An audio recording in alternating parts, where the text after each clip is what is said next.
안녕하세요. 미용실을 운영하며 딸 하나를 키우고 있는 30대 여성입니다. 고등학생 때부터 진작에 미용 쪽으로 진로를 잡았으니 벌써 16년째 이 일을 하고 있고요. 사실 처음에 미용을 하겠다고 부모님한테 말씀드렸을 때 두 분 다 얼마나 반대를 하셨는지 몰라요. 제가 고등학교에 갈 때만 하더라도 인문계 고등학교가 아니라 여상이나 미용고를 가면 날라리라고 생각하는 사람들이 많았거든요. 저희 부모님도 막연히 그런 편견을 가지고 계셨던 거죠. 그런데 비교적 성적도 괜찮았던 제가 난데없이 미용고를 가겠다 하니 어머니는 울고불고 저를 잡으시고 아버지는 처음 회초리까지 드셨다니까요. 하지만 자식 이기는 부모 없다고 제가 계속해서 고집을 부리니 그래 한번 해봐라 하고 결국엔 허락을 해주셨습니다. 그리고 저는 제 결정을 믿어주신 부모님을 위해서라도 무조건 성공해야 한다는 마음으로 다른데 한눈 팔지 않고 묵묵히 제 일만 하면서 경험을 쌓아왔네요. 그리고 마침내 남의 미용실에서 1회번 1억과 친정부모님이 보태주신 3천만 원으로 제 미용실을 오픈할 수 있었죠. 그리고 이렇게 본격적으로 미용실을 오픈하고 얼마 되지 않아 남편이 저에게 프로포즈를 해왔습니다. 친구 소개로 만나서 사귄 지 4년차가 돼가던 해였기에 솔직히 시기상으로는 성급한 프로포즈는 아니었죠. 하지만 저는 제 미용실을 제대로 운영해 나가고 싶었기에 남편의 프로포즈가 부담스러웠어요. 사실 결혼이라는 게 식만 올리면 끝이 아니잖아요. 남편은 아이도 둘은 낳고 싶다며 연애 때부터 노래를 해댔으니 분명 결혼하자마자 아이를 원할 게 뻔했는데 아이를 낳게 되면 산후조리도 해야지. 이후로도 엄마인 제 손이 필요할 걸 생각하면 정말이지 엄두가 나질 않더라고요. 그래서 남편에게 미용실이 자리를 잡을 때까지만 기다려달라고 했어요. 제 생각엔 2년에서 3년이면 충분할 것 같았거든요. 하지만 남편은 계속해서 결혼도 출산도 다 때가 있는 거라며 저처럼 생각하면 아무것도 못한다며 저를 설득하려 들대요. 그뿐만이 아니었습니다. 심지어 언젠가는 혹시 사랑이 식은 거냐 해가며 제 앞에서 눈물을 보인 적도 있어요. 그러니 더는 그런 남편을 밀어낼 수가 없었고 그렇게 부부의 연을 맺게 되었죠. 처음 몇 달간의 신혼생활은 정말 꿈만 같았어요. 비록 남편은 회사 일로 저는 미용실로 바쁜 하루하루를 보내긴 했지만 그래도 한 공간에서 같이 생활을 해나간다는 게 즐겁고 행복했거든요. 그리고 결혼한 지 1년 만에 조심한다고 했는데도 결국 임신을 했습니다. 사실 이렇게 이야기하면 어떻게 들릴지 모르겠지만 저는 아이를 원하기도 했고 동시에 원하지 않기도 했어요. 무슨 말이냐 하면 남편과의 결혼 생활이 만족스러웠으니 아이까지 있으면 얼마나 더 행복할까 싶으면서도 동시에 미용실을 생각하면 지금 아이를 갖는 건 타이밍이 좋지 않다 그런 고민을 했던 거지요.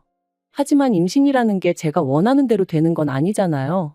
결국 12월 크리스마스를 앞두고 저는 제 임신 사실을 알게 되었고 그때는 언제 내가 고민을 했었나 싶을 정도로 감격스러울 뿐이었습니다. 그런데 제 임신 소식을 듣고 무척이나 기뻐하시던 친정부모님과 달리 시부모님 특히 어머님의 반응은 냉랭하기 짝이 없었습니다. 제가 무슨 말을 한 것도 아닌데 일 핑계로 당신한테 아이를 맡길 생각이라면 꿈도 꾸지 말라는 식으로 말씀을 하셨으니까요. 그리고 저는 그럴 생각이 정말 요만큼도 없었기 때문에 그런 어머님의 말씀이 서운하기보다는 어이가 없을 뿐이었지요. 사실 어머님과 저는 시작부터 사이가 좋지가 않았어요. 어머님께선 상견례 자리에서 저와 저희 친정부모님한테 대놓고 무려 4년제씩이나 졸업한 내 아들이 프로포즈를 했는데 그걸 제가 거절했다는 이야기를 듣고 기도 안 차대요. 하고는 불평을 하셨고 그런 이야기를 듣고 화가 나신 저희 친정어머니께서 정말 속상하셨겠어요. 저희도 그쪽 아드님이 결혼 좀 해달라고 저희 딸 앞에서 울었다는 이야기를 듣고는 얼마나 당혹스러웠는지 몰라요. 하시며 한 방 먹이셨거든요. 정말이지 그때를 생각하면 지금도 가시방석에 앉은 듯 마음이 불편해진다니까요. 그리고 어머님께선 이후로 저희 친정어머니가 당신 앞에서 거들먹거렸느니 어쩌니 하시며 번번이 싫은 소리를 하셨으니 아무리 제가 힘없는 며느리의 입장이었다지만 그런 이야기를 듣고 가만히 있을 수가 있었겠어요. 결국 참다 못한 제가 어머님께 어머님도 누가 어머님 앞에서 어머님 아들 흠잡으면 싫으시잖아요. 저희 친정어머니도 그래서 그러셨던 거니 이해 좀 해주세요. 하고 한마디 했습니다. 그러니까 이제 제가 저희 어머니 닮아서 상대가 누구건 간에 하고 싶은 말은 다 하고 산다고 아주 웃기지도 않는 집구석이네 어쩌네 하시더니 급기야는 대놓고 저를 무시하고 깔보기까지 하셔서 저도 마음이 많이 상한 상황이었거든요. 그런데 그런 와중에 대뜸 애 안 봐준다 소리까지 하시니 제가 얼마나 어이가 없었겠어요. 심지어 다른 시댁에선 산후조리원비도 주고 그런다던데 그런 건 물론 바라지도 않았지만 이런 방구도 없으셨으면서 말해요. 그래서 저도 걱정 마시라고 어머님한텐 부탁 안 드린다 했네요. 그리고 어느덧 시간이 흘러 출산 예정일까지 한 달도 남기지 않았던 때 어머님의 생신이 있었습니다. 저는 남편에게 나는 안 갈 테니 당신하고 신우하고 챙겨드리라 했고 남편도 알겠다고 했어요. 그런데 어머님께서 그런 법이 어딨느냐 하시며 그래도 얼굴은 비추고 가는 게 예의 아니냐 하시대요. 신우도 하는 말이 어머님이 음식을 하라는 것도 아니고 와서 다 같이 축하하고 밥이나 한 끼 먹고 가라는 건데 그것도 어렵냐며 싫은 티를 냈고요. 그래서 결국 울며 겨자 먹기로 시댁에 갔습니다. 그런데 막상 도착하니까 어이가 없었어요. 왜냐하면 정말 먹을 거라곤 하나 되어 있는 게 없었거든요. 혹시나 싶어 그나마 제가 그 와중에 갈비를 좀 재워갔으니 망정이지 어떻게 미역국 하나 준비가 안 되어 있느냔 말이죠. 하지만 저를 정말 어이없게 한 건 그것만이 아니었어요. 결국 제가 준비해간 갈비에 냉장고에 있던 밑반찬 몇 가지를 꺼내 식사를 시작하고 이런저런 대화가 오가던 때였습니다. 대뜸 어머님이 저더러 산후조리는 어떻게 할 거냐고 물으시대요. 그래서 제가 산후조리원에 가서 해야죠 하고 대답했어요. 요즘 산후조리원 안 가는 사람이 없고 어머님도 신우가 첫째 낳을 때 다녀왔으니 아실 텐데 왜 이런 질문을 하시나 싶었고요. 그런데 어머님께서 저더러 산후조리원에 간다고 100% 몸이 회복돼서 나오는 것도 아닌데 돈 아깝다며 그런 건 원래 친정어머니가 해주는 거라고 친정에 가서 몸조리를 하는 건 어떻겠냐대요. 그래서 제가 신우도 여기 와서 산후조리 했냐고 물었습니다. 어머님 당황하시라고 그런 질문을 했다기보단 어머님이 하시는 말씀하고 행동이 따로 노니까 약간 짜증이 나서 반항심에 여쭤본 거였죠. 그리고 그런 제 질문에 어머님은 그때야 뭘 몰라서 보내신 거고 보내보니까 가도 별거 없구나 싶어서 저한테 가지 말라고 하는 거라나요? 그런 어머님의 대답에 신경질도 나고 그래서 저도 어머님더러 그럼 뭐 다른 사람들은 다 바보라서 그 비싼 돈을 주고 산후조리원을 가겠냐고 받아쳤습니다. 다들 뭐가 달라도 다르니까 비싸도 2주고 3주고 가 있는 거 아니겠냐고요. 그리고는 그 말을 하지 말았어야 했는데 홧김에 그만 친정어머니가 산후조리에 쓰라고 2천만 원을 주셨단 이야기를 해버렸어요. 사실 친정어머니께서 제가 대학도 안 갔지 시집 갈 때도 제가 제 힘으로 갔지. 그러니까 이래저래 못 해주신 게 마음에 걸리셨던 모양이에요. 그래서 제가 임신한 걸 아셨을 땐 산후조리원비만큼은 꼭 해주고 싶으셨다 하시더라고요. 그리고는 그렇게 현금 2천만 원이 든 통장을 저에게 주셨고 당연히 저는 산후조리원이 이렇게 비싸지는 않으니 이렇게 많이 안 주셔도 된다고 했는데 친정부모님 두 분 다 부모 마음이 그런 게 아니라며 쓸 만큼 쓰고 나머지는 가지고 있다 나중에 요긴하게 쓰라셨어요. 그래서 저는 이 돈은 시부모님은 물론이고 남편에게도 숨길 생각이었는데 아무튼 방정맞은 제 입을 탓해야 했죠. 2천만 원이란 소리에 어머님의 눈이 휘둥그레해지더니 저더러 정말 그 돈을 다 산후조리원에 쓸 거냐 되물으셨습니다. 그리고 아차 싶었던 저는 산후조리원비로도 쓰고 필요할 때 요긴하게 써야죠 하고 대충 둘러대긴 했지만 제 이야기는 더 이상 어머님 귀에는 들리지 않는 눈치였네요. 그리고 그렇게 집에 돌아온 지 이틀째 되던 날 어머님이 전화를 해오셔서는 하시는 말씀이 당신이 곰곰이 생각을 해봤는데 역시나 산후조리원을 가는 건 아까운 것 같다며 대신 당신이 산후조리를 해주시겠다셨습니다. 그래도 아무렴 할머니가 낫지 생판남이 낫겠냐면서 말해요. 그리고 저는 그런 어머님의 말씀에 너무 당황한 나머지 돌려물을 생각도 못하고 갑자기 왜 그러시냐고 대놓고 물었어요. 분명히 임신 소식을 알렸을 때만 하더라도 제가 무슨 말을 하기도 전에 애는 못 봐준다며 사람을 무안하게 하셨던 분이셨으니까요. 하지만 어머님께선 계속해서 당신이 해줄 건 없고 애라도 봐주고 싶어 그런다며 고집을 피우셨는데 솔직히 저랑 어머님이랑 평소에 사이가 좋았다면 어머님의 그런 말씀이 조금은 애틋하게 그리고 감사하게 들렸을지도 모르겠습니다. 하지만 전혀 그런 관계가 아니었다 보니 어머님이 그렇게 나오시는 게 불편하기만 했네요. 그리고 까놓고 말해서 어머님께 제 산후조리를 맡기면 하다못해 제가 어머님한테 안마라도 한번 시원하게 받을 수 있겠나 싶더라고요. 어머님이 저희 살림을 해주시는 것도 싫지만 해주신다고 한들 그 사이에 제가 마음 편하게 잠을 잘 수도 없을 테고요. 게다가 어쨌든 그렇게 저희 집에 와 계신다 치면 설령 어머님께서 안 받는다 하셔도 제가 돈을 안 드릴 수가 있냔 말이죠. 결국 돈은 돈대로 쓰고 몸조리는 하나도 못할 게 뻔했습니다. 그래서 제가 어머님더러 산후조리만큼은 제가 알아서 하겠다고 했어요. 요새는 출산하는 병원에서 소개도 해주니 걱정 안 하셔도 된다고요. 그러자 어머님도 더는 하실 말씀이 없으셨는지 그래 너 잘났다 하시고는 전화를 탁 끊어버리시대요. 그 일이 있고 며칠 뒤 저는 출산을 했고 눈에 넣어도 아프지 않을 딸을 낳았습니다.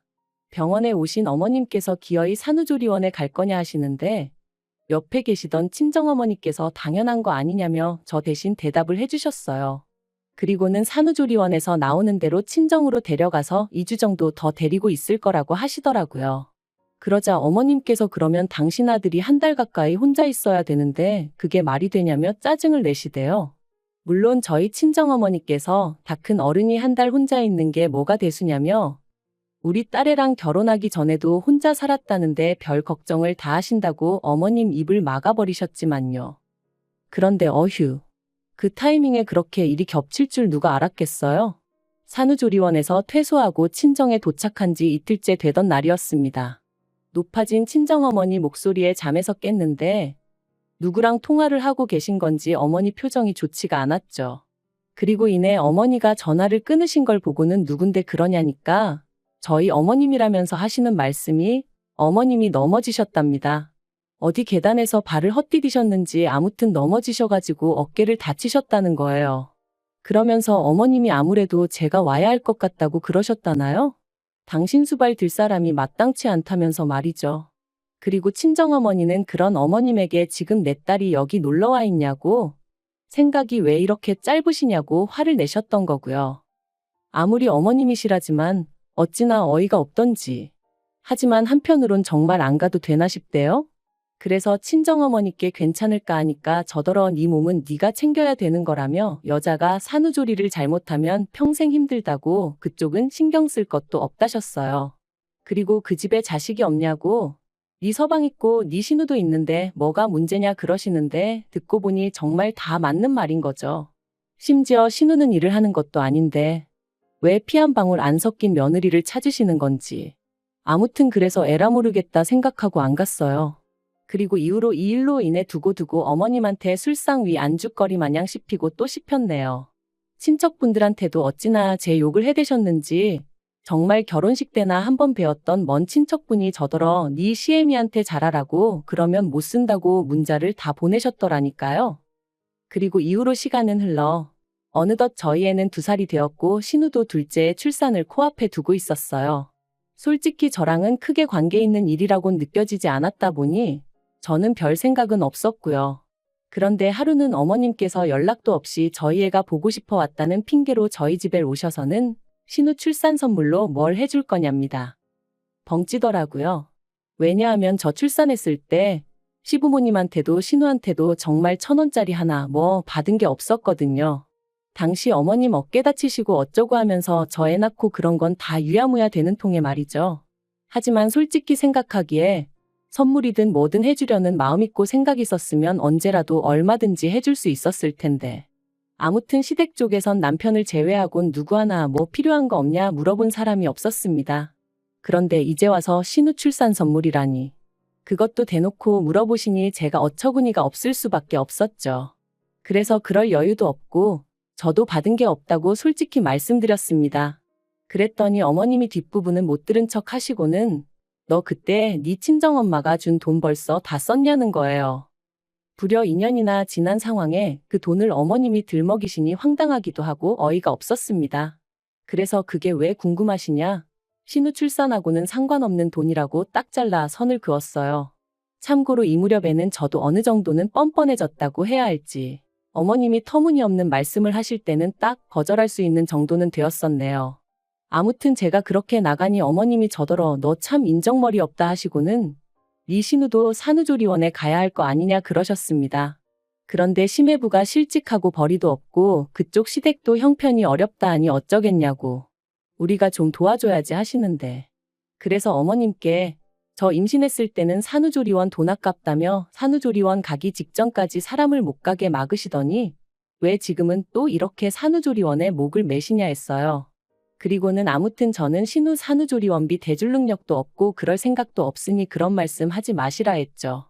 그랬더니 미용실에 요새 손님도 바글바글하다면서 어쩌면 이렇게 매정하냐 하시며 급기야 화를 내시는 거예요. 그리고는 잔소리 말고 다음 주까지 일단 1,000만 원 만들어 오라고. 그러면 그걸로 제가 그동안 어머님한테 제대로 못 해드린 거 없던 일로 해주시겠다대요. 그리고 이 일로 저와 남편은 결국 부부싸움까지 하게 되었습니다. 어머님이 댁으로 돌아가신 이후로 분을 삭힐 수 없던 제가 남편에게 연락을 했거든요. 어머님이 신우 산후조리원비를 나더러 내놓으라는데 이게 말이 되냐며 당신이 어머님한테 얘기 좀 하라고 제가 막 하소연을 했죠. 그런데 수화기 너머로 남편이 보인 반응은 어째 뜨뜻미지근하더니 퇴근하고 와서는 저를 붙들고 하는 말이 가관이었습니다. 저더러 이제 애엄마도 되었고 하니 좀 느긋하고 인자한 마음을 가지라며 그 돈 다 손에 쥐고 뭐 할 거냐고. 그러지 말고 이참에 좀 베풀면 좋잖아. 그러는 거예요. 그러면서 결혼할 때 자기 집에서 크게 뭐 해오라고 요구한 것도 없고 그때 제가 어머님 병간호 나 몰라라 할 때도 신우가 저 대신 어머님 병수발을 들었으니 좋게 좋게 넘어갈 수 있었던 거고 게다가 미용실 때문에 명절에 다른 사람들은 2박 3일 일할 거 저는 1박 2일만 하지 않았냐면서 그게 다 어머님이랑 신우가 그래도 한 가족이라고 제 허물을 덮어줬으니 가능했던 거라나요? 그리고는 원래 가족은 그렇게 돕고 사는 거네 어쩌네 하는데 정말이지 뒷목 잡고 쓰러질 것 같더라니까요. 그래서 제가 말은 똑바로 하라고 결혼할 때 당신은 뭐 얼마나 대단한 걸 해왔냐? 딸이 지 엄마 병간호하는 것도 며느리가 감사할 일이냐? 명절에 시댁에서 1박 2일 붙들려 있었고 친정엔 반나절밖에 못 있었는데 그게 무슨 개소리냐 하고는 저도 지지 않고 받아쳤습니다. 그리고는 남편은 개소리에 꽂혀가지고는 남편이 말하는데 개소리라니 말이 심하다며 그걸로 또 난리. 진짜 제가 다 적을 수가 없어서 그렇지 개싸움도 그런 개싸움이 없었다니까요. 그리고 결국 이 일은 부부싸움에서 그치지 않고 양가 부모님들의 싸움으로 번져버렸습니다. 남편이 촉새마냥 저랑 싸운 걸 어머님한테 말씀드렸고 어머님은 이게 다 제가 가정교육을 못 받고 대학을 안 나와 그런 거라며 저희 친정어머니한테 연락을 하셨으니까요. 그리고 그 사실을 알게 된 저는 평소에 저희 친정부모님을 얼마나 우습게 생각했으면 번번이 다이렉트로 연락을 하시냐고 어머님에게 소리를 질렀습니다. 그리고는 친정부모님더러 이혼 생각하고 있으니까 혹시나 딸 가진 죄인이니 뭐니 그런 생각은 하지 마시고 하고 싶은 말씀이 있으시면 다 하시라고 그랬네요. 물론 제가 그런다고 다 하실 분들은 아니셨지만요. 아무튼 그렇게 양쪽 어른들까지 감정이 상해버리고 나니 상황 자체가 완전히 수습불가로 돌아서 버렸어요. 그래서 당시에는 이혼도 오히려 수월하게 할 수 있었고요. 그런데 이혼하고 완전히 남남이 된 지 반년쯤 되었을까? 1년에 4번 아이를 보여주기로 되어 있었기에 어쩔 수 없이 남편과 마주하게 되었는데 남편이 묻지도 않았는데 자기 집 이야기를 주절주절 떠들어대더군요. 듣자하니 신우는 심해부랑 이혼했고 어머님은 어깨가 다시 안 좋아지셔서 지금은 아예 오른쪽 팔은 거의 쓰지 못하시는 상황이라고요. 그래서 제가 안 됐네 한마디 하니까 남편이 기껏 한다는 소리가 이게 다 그때 제가 병간호를 안 해드려서 그렇답니다. 자기 누나 성격 알지 않냐고 거긴 저처럼 야무지지가 못하다며 그 당시 저만 제때 와서 어머니를 돌봐드렸어도 지금 저 지경까지는 안 되셨을 거라나요? 그리고는 자기한테 뭐 미안한 감정이 없냐 하더니 애를 생각해서라도 다시 합치면 안 되겠냐입니다. 그러면 자기는 자기대로 저희 부모님한테 못 해드린 거 자기가 아들이다 생각하고 해드릴 거니까 저도 저대로 어머님 좀 보살펴드릴 순 없겠냐고. 자기 정말 반성 많이 했다면서 뭐든지 처음이 어렵지 두 번째는 할만한 거네 어쩌네. 당연히 말 같지도 않아서 애 앞에서 개망신당하기 싫으면 입 다물라고 했어요. 처음부터 학벌 가지고 사람 무시하고 결혼한 이후로는 어떻게든 며느리 돈이나 빼먹으려고 하고 정말 상종 못할 인간들 아닌가요? 사실 친정부모님이 여러 가지로 도움을 주고 계시곤 있지만 그래도 여자 혼자의 몸으로 돈 벌고 애도 키우고 하는 게 쉬운 일은 결코 아니에요. 하지만 만약에 제가 결단을 내리지 못하고 계속 이리저리 끌려다니며 살았다면 지금의 이 자유로움과 행복 그리고 만족감은 결코 느끼지 못했을 겁니다. 혹시나 이혼녀라는 그 타이틀이 무서워 결단을 내리지 못하는 분이 계시다면 이혼한다고 세상이 어떻게 되는 거 아니라는 거, 이혼은 행복으로 가는 지름길의 또 다른 이름이라는 걸 꼭 말씀드리고 싶네요. 나의 행복은 내가 만들어가는 거라는 거, 그것만 기억하세요.